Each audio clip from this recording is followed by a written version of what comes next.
이제 드디어 한 7년을 넘게 설교해온 이사야 마지막 장에 왔습니다. 정말 힘든 여정이었다고 생각이 되어지는데요. 이사야 66장을 이제 들어오자마자 시작 앞부분도 하지 않고 마지막 결론부에 왔습니다. 그 이유는 이 부분이야말로 이사야 66장 전체를 아주 잘 보여주고 있는 함축된 말씀이 있기 때문에 그렇습니다.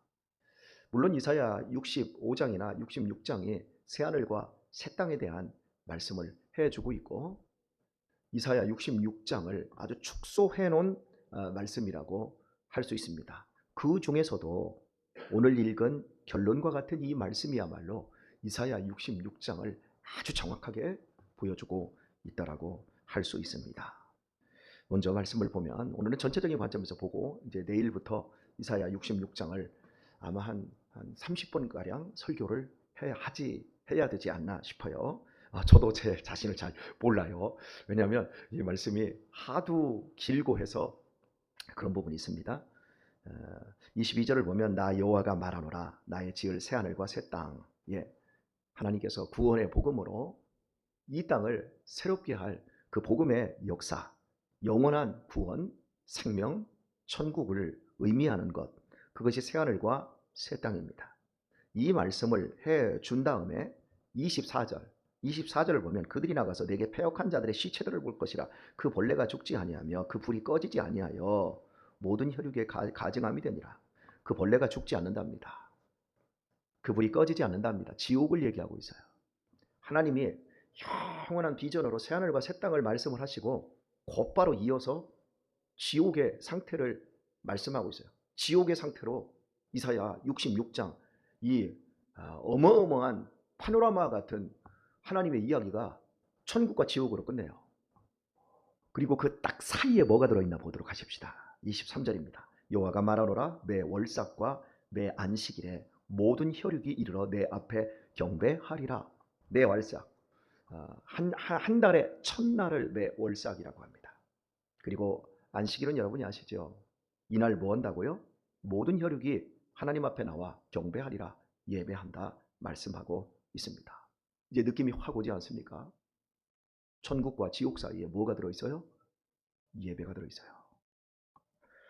사람이 죽고 사는 것 예배에 있어요. 죽을 것 같아도 예배드리면 살아요. 그런데 잘 삽니다. 잘 사는데도 불구하고 예배가 없으면 결국 지옥입니다. 이 의미를 신구약 성경을 꿰뚫는 말씀을 이사야 전체뿐만 아니라 이렇게 범위가 어마어마한 말씀을 여기 함축적으로 심겨놓은 거야. 이사야 앞부분의 내용이 북이스라엘의 죄였습니다. 북이스라엘이 예배는 드려요. 근데 바알을 실제로 섬겨요. 껍데기만 하나님을 섬기는 척하지 마음을 하나님에게서 멀었어요. 그래서 아수르에게 멸망하는 이야기를 합니다. 그리고 중반부를 넘어가면서 남쪽 유다, 하나님이 그렇게 빼내시고 그렇게 기뻐하시는 당신의 다윗의 후손들인 그 백성들조차 북이스라엘이 거짓 예배를 드려서 망하는 것을 보고도 또 거짓 예배를 드리는 거예요. 그래서 결국은 하나님이 바벨론으로 포로로 끌고 가시겠다. 이 어마어마한 무시무시한 말씀을 해주고 계시죠. 그리고 결국에는 하나님이 고레스라고 하는 페르시아의 왕을 통해서 그들을 포로 귀환해서 돌리고 이 포로 귀환해서 돌아와서 성전을 다시 재건하는 이걸 더 확대해서 예수 그리스도로 말미암아 당신의 몸이 십자가에서 못 박히시고 부서짐으로 그것이 성전이 되어지고 그 예수 그리스도의 성전 안에 붙어서 하나님께서 새하늘과 새 땅을 이루실 영원한 비전의 내용을 이야기를 하고 있는 것, 그 이사야 그 후반부의 얘기였어요. 그리고 오늘 읽은 본문에서 우리에게 다시 한번 예배를 심겨주고 있는 겁니다. 예배 잘 드려야 됩니다. 죽고 사는 것이 예배에 있습니다. 지금 안 죽어도 예배 안 드리면 죽습니다. 지금 죽을 것 같아도 예배 드리면 살게 되어 있습니다. 그것이 하나님이 우리에게 해주고 싶은 말씀이에요. 22절을 보면 나 여호와가 말하노라 이렇게 말해요. 계속해서 이사야 전체에서 주고 있는 하나님이 말씀을 시작할 때마다 이사야 66장 1절을 보면 여호와께서 이같이 말씀하시되 또 2절을 보면 나 여호와가 말하노라 계속해서 당신의 말을 하고 있는 거예요. 니네들의 주장이 아니야. 너희들의 생각이 아니야. 내 생각은 너희의 생각과 달라. 내 길은 너희의 길과 완전히 달라. 계속해서 하나님의 말씀을 들으라는 거예요. 예배의 핵심은 하나님의 말씀을 듣는 거예요. 내 종교적인 심성으로 나에게 필요한 것들을 구하고 찾는 것이 아니라 하나님의 뜻, 하나님의 생각을 우리에게 하나님이 주입시키고 하나님이 그 생각을 우리에게 붙들라고 주시는 것이 예배 시간입니다. 어제도 김여진이라고 하는 우리 청년이 지금 종신대학교 2학년에 지금 재학 중이잖아요. 목사님, 시간 좀 있으시면 얘기를 좀 나누고 싶어요 해서 1시간, 어제 오후 예배 끝나고 1시간 정도 이야기를 나누고 이제 집에 돌아가게 되었는데요. 그 내용 중에 하나가 이거였어요. 자기가 다 신학생들하고 어울려서 살고 다 종교적인 얘기, 말하는 거 다 하나님 얘기, 다 그런 얘기만 한다는 거지요. 얼마나 좋겠어요. 그런데 자기는 조금 그런 부분에서 좀 부족하다. 그래서 신학생들 편에 끼면 너는 왜 이렇게 자유분방하냐. 그리고 자기가 믿지 않는 친구들하고 이렇게 어울리면 야, 너는 왜 이렇게 고리타분하게 그러고 사냐. 그래서 내가 어디에 맞춰야 될지 모르겠다. 그렇게 되는 거지요. 그런데 이 신학생들이 예배를 드릴 때 손들고 찬양하고 그렇게 은혜를 받는다는 거예요. 근데 자기는 찬양을 드릴 때 손을 못 들겠다라는 거예요. 굉장히 뻘쭘하다라는 거예요.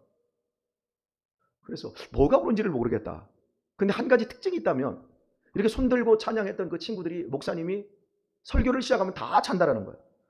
근데 자기는 손을 안 들었는데 설교를 시작하면 자기 혼자만 다 깨워서 말씀을 듣는다는 거예요. 그래서 주변의 사람들을 깨운다는 거예요. 여러분, 예배가 무너진 거예요. 예배가 뭔지를 모르는 거예요. 자기의 종교심의 발로로 손들고 박수치고 환호하고 이사야서에 나오는 그 사람들, 하나님이 가증히 여기는 그 사람들도 다 그지 돼서요. 물론 이 자체가 다 가증하다고 얘기하는 것은 아니에요. 중요한 건 하나님의 말씀을 듣지 않으면 성장이 없고 발전이 없고 성숙이 없어요. 결국 멈춰 있어요. 나 예배 드렸어요. 나도 충분히 신학생이거든요. 나 하나님과 가까워요. 그러나 하나님은 내게서 멀다 이렇게 말해요. 정말로 부모 자식 간에 가까운 사람은 부모의 말을 듣는 자식이 가까운 것이지 부모에게 딱 붙어서 부모의 호주머니나 계속 꺼내가는 자식이 가까운 게 아니에요. 부모의 말을 듣고 부모와 소통할 수 있는 것이 가까운 거예요. 신앙생활이 그런 거예요. 하나님의 말씀을 듣지 않으면 손들고 찬양하고 일어나서 찬양하는 일들이 행위가 아무리 종교적이고 아무리 거창해 보여도 그거 북이스라엘의 예배이지 하나님이 원하는 진정한 예배가 아닐 수 있다는 거죠.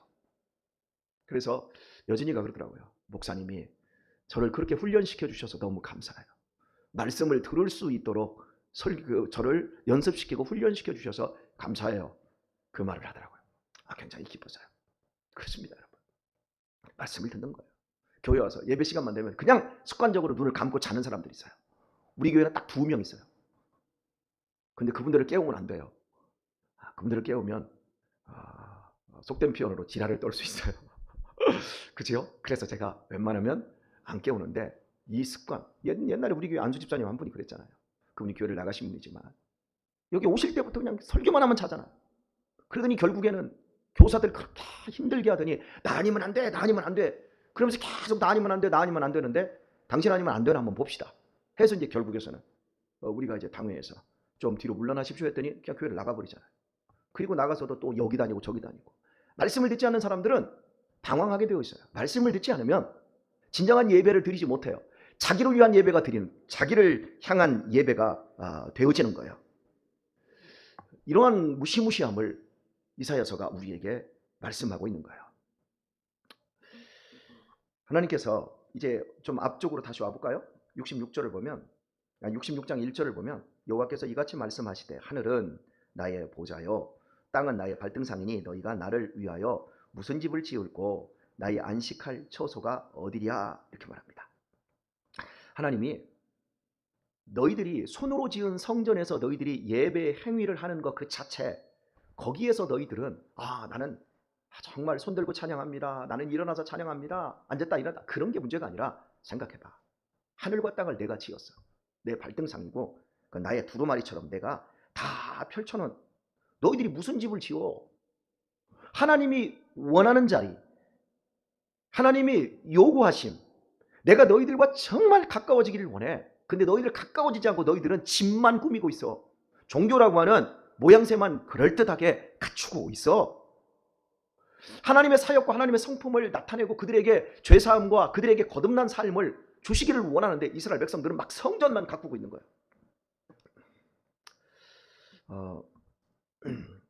우리나라의 문화의 힘이 어마어마하게 크거든요. 지금 한류 열풍이라고 하는 말이 근 한 15년째 20년 가까이 이렇게 펼쳐지고 있는 것 같아요. 정말 놀라운 일입니다.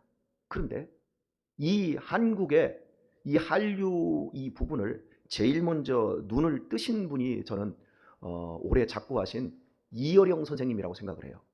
그분이 60년대 70년대 이렇게 넘어가면서 썼던 그 우리나라의 그 토속적인 문화적인 배경들을 다뤘던 우리 이명교 장로님 집에 있는 그 시리즈로 되어 있는 그 뭐 있는데 이명교 장로님 그 책이 뭐지요? 제목이? 네, 읽어놓고도 제가 제목도 잊어버렸어요. 거기에 보면 우리나라의 문화재는 석굴암이나 남대문이나 팔만대장경 그런 게 문화재가 아니다. 사람들 데리고 오면 경복궁 같은 거 이런 데 데리고 가지 말고 우리나라가 가지고 있는 건 고유한 정신문화다. 한글을 만들어낼 정도로 뛰어난 문화. 이 동방에 이 열강 속에 이렇게 갇혀 있으면서도 중국 문화하고는 완전히 다른 우리의 문화. 중국은 한자 문화이고 일본도 한자 가지고 변형시킨 문자 뭐 카타카란가요? 뭐 이런 거 가지고 쓰는 이런 한자인데 우리나라만 그런 문화에 복속되지 않고 한글이라고 하는 고유한 문화를 가지고 있는 이럴 수 없다. 그러면서도 중국에 끊임없이 항쟁하고 일본이라는 나라에 우리가 잠깐 36년 동안 그 압제당했지만 일본이라는 나라를 그동안 계속해서 통치하고 호령하는 이런 작지만 이런 나라. 이 나라는 삼면이 바다로 뚫려 있기 때문에 섬 바다에 갇힌 나라라고 이렇게 보지 마라. 그러면서 우리는 오히려 전 세계로 나아갈 수 있는 바닷길이 있다. 그리고 저쪽으로 통일만 되어지면 저쪽 유라시아 대륙까지 나아갈 수 있는 저 블라디보스토크에서 출발한 유라시아 대륙 횡단 열차로 해서 스페인까지 우리는 갈 수 있다. 이런 이야기를 벌써 그분은 40-50년 전에 책에 썼어요. 눈에 보여지고 있는 한정되어 있는 이 공간에 이 경복궁이나 이런 그 석굴암이나 불국사나 이걸 문화재라고 여기고 거기에 갇히지 마라 하면서 젊은이들을 깨웠어요. 저는 그게 굉장히 독특했거든요. 그러면서 디지로그라고 하는 책을 20년 전에 딱 쓰면서 앞으로 디지털 시대가 오고 로그하는 이런 시대에 온다. 그런데 지금 그대로 됐어요.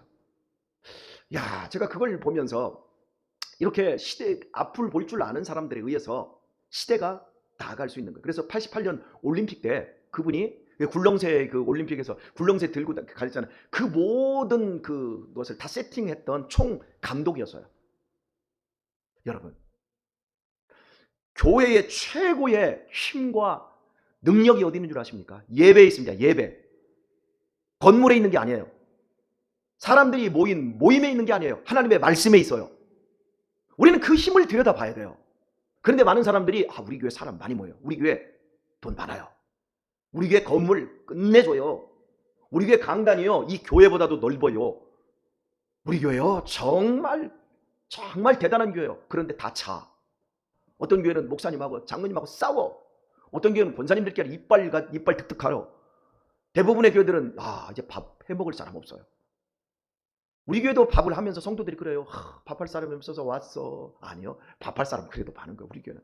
여러분, 사람이 없는 것이 아니라 마음이 없는 거예요.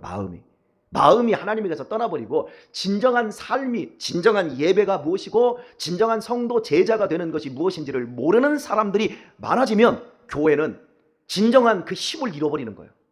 우리 교회 힘이 어디 있습니까? 강단에서 나오는 말씀에 있다고 믿으시기를 축복합니다. 우리 교회 힘이 어디 있습니까? 진정한 예배를 드리는 우리의 삶의 저력에 있다고 믿으시기를 축복합니다. 이걸 놓치면 안 돼요. 사람이 얼마나 많이 있느냐, 그 교회가 얼마나 돈이 없느냐, 약간 이게 아니에요.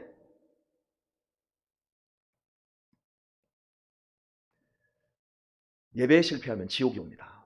근데 예배에 성공하면 천국이 옵니다. 예배 잘 드리면 삽니다. 예배 못 드리면 죽습니다. 예배를 우습게 생각하면 나중에 우스운 사람 됩니다. 예배를 어리석은 행위로 생각하는 사람들은 나중에 인생이 어리석게 바뀌어버립니다. 그러나 예배에 목숨을 걸면 우리의 목숨을 예수님이 책임져 주십니다. 예배만큼 소중한 게 없어요. 예배, 오직 예배입니다. 오늘의 말씀을 맺도록 하겠습니다. 오늘은 10월 31일, 10월의 마지막 날입니다. 오늘 집에서 나오면서 10월달 되면 불러야 되는 노래가 있었는데 제 아내와 항상 부르는 노래, 눈을 뜨기 힘든 가을보다 높은 저 하늘이 기분 좋아 휴일 아침이면 아시지요? 10월에 오는 멋진 날에, 그지요? 정말 멋진 계절이에요. 맞지요? 근데 이 멋진 계절에 이 노래도 한 번 제 아내와 불러보지 못했어요. 10월달 너무 바빠서 정신이 없이 10월달, 이 좋은 10월달이 지나가고 말았어요. 그래서 오늘 지금도 기억하고 있어요. 10월의 마지막 밤을, 마지막 날을 오늘 제 마음속에 딱 하나님이 기억하게 하신 것 같아요. 여러분, 지금까지 저는 53년을 살았고, 참 이미경 집사님 오늘 나오셨는데 57년을 사셨네요. 우리 김경순 권사님 58 개띠 65년을 살았네요. 인생에 있어서 제일 중요한 게 저는 지나고 보니까 방향이었다라는 생각이 들어요. 속도가 아니라. 방향이 잘못되면 속도가 빨라질수록 방향에서 멀어집니다. 목표에서.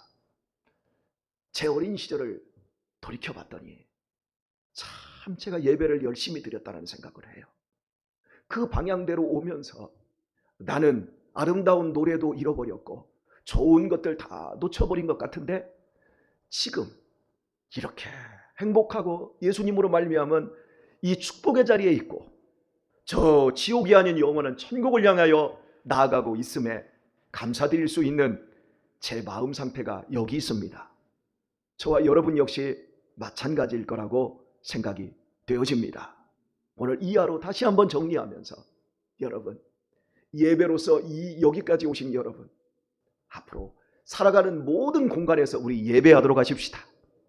하나님의 말씀을 사랑하도록 하십시다.